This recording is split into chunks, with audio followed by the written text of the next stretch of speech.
Hello students, today we are going to solve this kind of question which is called cryptarithms. Cryptarithms means what? Where numbers are replaced by letters or symbols. For example, in this, how you will solve it? Here you have to put any digit from 0 to 9. So single digit we have to place in each and every letters. So how to think on this? See, here it is 3-digit number, here also 3 digit, and it has to be 4 digit.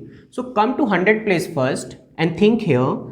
2 number you have to add, so it will become 2-digit numbers, 2 single digit you have to add. So maximum if you will take 9 also 18 will come, right? Maximum 9 also if you will take 18 will come. That means sure S will be 1. If S is 1, we understood that it will be 1. In 1 what you will add maximum, so it will become double digit, that is 9. If you will add 8 plus 1 single digit it will come, so carry will not go. So it means that F is 9 plus 1 10, so it will be 0. So now these things we have solved.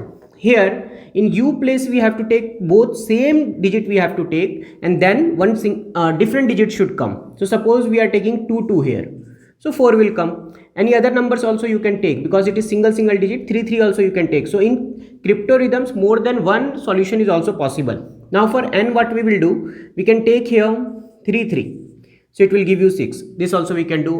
Can we take 2? No, we can't take, because 2 is U. U is not given here. Here M is different digit. So 3 if you are taking, then it is correct. You can think for other possibilities here. Now one question is for you. AB plus A is B. That means 2-digit number plus 1 single digit number should come in this form. Okay, hope you have understood, student. If you have any doubt, please let me know in the comment section.